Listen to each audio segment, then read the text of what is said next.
We'll pick that back up, but go ahead. Michael Lewis is with. Hey, Michael, how are you, brother? I'm doing well, man. How are you? Doing great. Bob Kravitz is on here with me as well. Just getting ready for the tournament here in Indiana, as I'm sure you are as well. Yeah, we got here on Monday night, and we just got out of quarantine yesterday. We were able to get up to Mackey Arena and practice, and getting ready to do another COVID test here this morning, and start some game prep. So we're excited. What's it like preparing in Mackey Arena? I've been to better places. No, I tell you what, we arrived there, and I think the NCAA has done an amazing job, everything considered, and the people. As hard as it is for me to say, the people at Mackey Purdue last night were great, and we got a good 90-minute practice in, and Mackey looks a little different, without that giant P on the floor, but.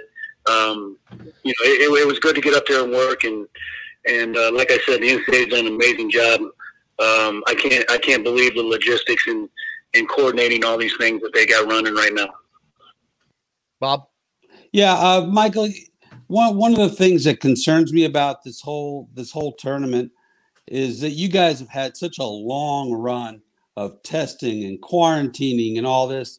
How much of a toll has it taken on you and your coaching staff and your players getting through this season, which is obviously is a completely unique situation? Yeah, I mean, there's been some real challenges. Obviously, the road trips I think have been the most difficult because that's where you're dealing more with the isolation of being by yourself. You're not allowed to have the fun moments that I remember as a player and I've experienced as a coach is, the team meals and the meetings and things like that where you're around each other. And, those things have been taken away. But, I mean, hey, listen, everybody's dealing with challenges right now.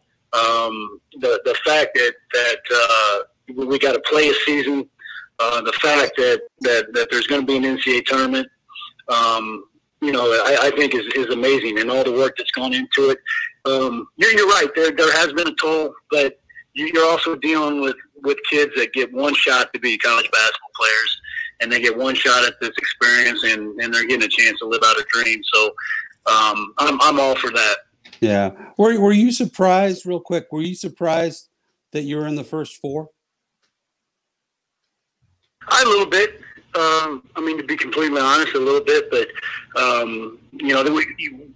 that's on us. I mean, we lost 4 games to finish the year, and kind of limped in. And I think if we make 2 free throws and win 2 of those last 4 games, we feel a lot better about where we're at heading into the tournament. But still, I think both us and Michigan State may be a little bit surprised that we're in that game. Maybe not because of how we performed, but maybe who was put in there above us and got single play games. But we're excited to be in the tournament. We got a roster. I mean, the crazy thing, coaching at UCLA, we've got a roster that's never played in the NCAA tournament. This is going to be their first experience, and so for us as the coaching staff and part of this rebuild, we felt like we were in the tournament last year, and obviously it was taken away from everybody. But for us from a coaching standpoint, this is a big step. One for us in this rebuild, and so we got a team that's excited to play, man. Like I said, we got a team that's dreamed of playing in this thing their entire life, and they get that opportunity. And I know it's probably just cool for you guys, but you and Dane playing against each other, your teams, you're not playing, of course, but it's just a cool thing to talk about. But in the NCAA tournament and to do it in Indiana and in Mackey Arena of all places kind of makes all that funny, but kind of a unique situation with you guys getting to go against each other.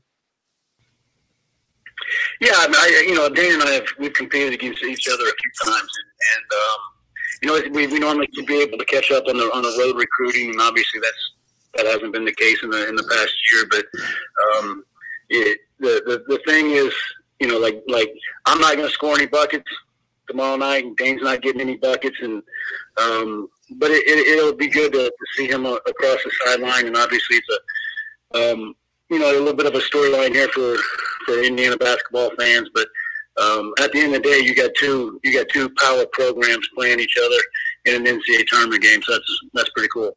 I just want to know who wins one-on-one. Come on now, there's no doubt there. He's going to give you the same answer now. Like, oh yeah, give you the same answer. Like, he thinks he's going to win, but I think both Dane and I, like, we're way past even the want to of getting out on that court and playing one-on-one. that court gets longer every year, doesn't it? Oh man, way longer.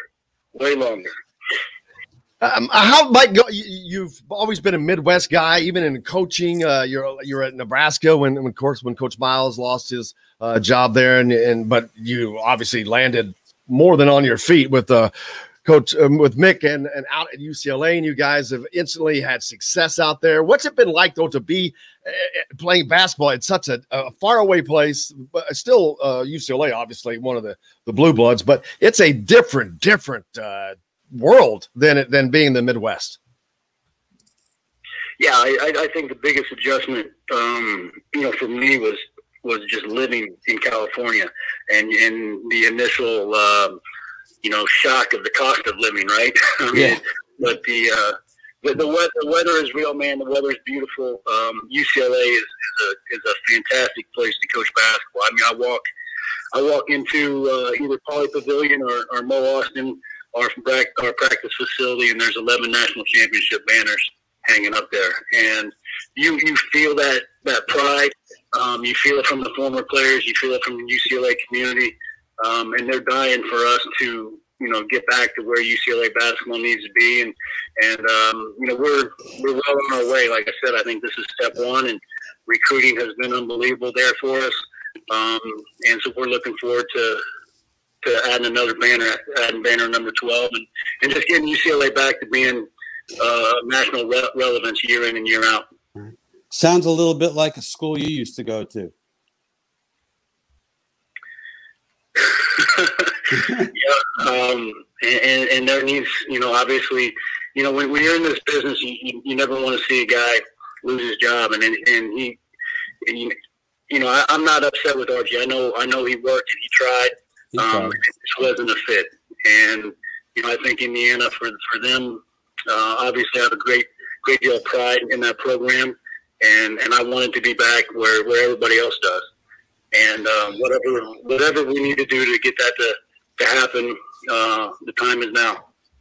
Absolutely. And when this stuff happens and all the names start flying around, your name is one of those that's always out there as well. How difficult is that for you when you're trying to focus on what you're trying to focus on, which is playing in the NCAA tournament right now? Well, if you're a basketball coach, you're used to dealing with distractions. You're used to dealing with things that pop up every day. You're hit with, you're blindsided with different things. So, you're pretty used to being able to compartmentalize those things and really focus on the task at hand. If you weren't able to do that, you probably wouldn't be a part of a team that's playing in the NCAA tournament, and you probably wouldn't be coaching at UCLA. So you get a few more text messages from your buddies and people wanting to know what's going on, and but most people are pretty respectful for the job that you have at hand. Absolutely, because it is a difficult thing, especially this year. It can't be made more difficult, but getting Indiana back to where they want to be too. We've talked to so many players, and it means a lot to whether they're wherever they are. If they're in coaching at another school or not involved at all, it still means a lot. It's important to them. I'm sure it is to you as well. Whether you're involved with the program or not, you want to see the program do well. Yeah, I think it's a very very prideful program. It's very similar to one that I work at. There's a lot of prideful former players at UCLA. I know how I personally feel about the experience I had at Indiana and what it's meant for me and what it's done for myself and my career. And I think I think most former players have that same feeling. I mean, when you put a jersey on, Jim, and you go out and do the things that it takes to compete at that level, there is a huge sense of pride, and you care about that program and that university for the rest of your life, for what what it's been able to provide you. And you want that, you really want that for the next guy, whoever that is, you know, from the coach or players. Like, you want them to feel the same way about your personal experience. You want them to feel that way about theirs. And, you know, I just don't think this generation of players has a true understanding of what Indiana basketball can be. Mm-hmm. What's it going to take to get back to that? Is the generation, is the kids changed too much, or is it just the culture that's not in place? No, I think it's a culture not in place. Like, you know, the kids haven't changed. The kids just don't know. I mean, there hasn't. I don't think there's a kid that's been born where, you know. I don't think, you know, Indiana. You know, they went to the Final Four right after I left in 2002.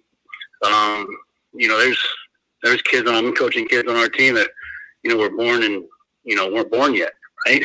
I mean, so they don't. That's so depressing. Understand there hasn't been anybody there to understand that, you know. And I think it's a culture thing. I think Indiana can be Indiana again, which is what I'm very hopeful about.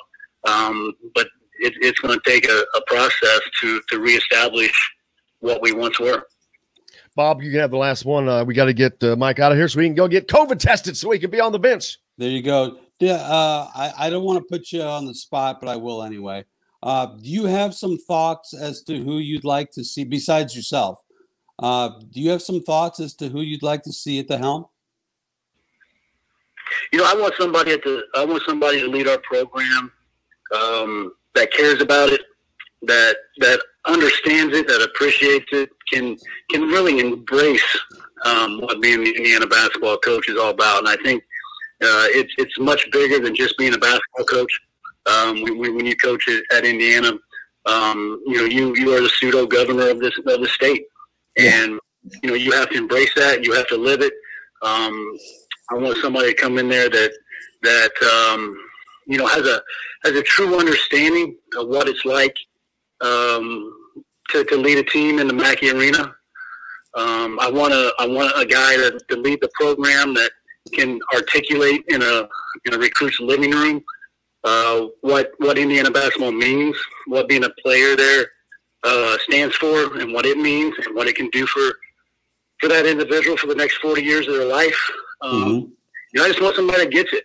I want somebody that gets it. I want somebody that's passionate, that is tough, and will develop a culture of accountability across the board in that program. I think if you do those things and you find that person, the winning will simply be a byproduct of everything that goes into it. Michael Lewis, brother, I appreciate you more than you know, and I wish you the best of luck in Mackey Arena tomorrow night. I'm going to say UCLA wins that game. We're going to pull for the Bruins, and I've enjoyed getting to watch you guys play a lot this year because you're always on late. So I've enjoyed watching you guys. But best of luck, Mike. Thank you so much. Well, Jim, I appreciate it. Bob, thanks for your time. Okay, thanks. Take care of yourself. We'll see Mike later. Mike Lewis.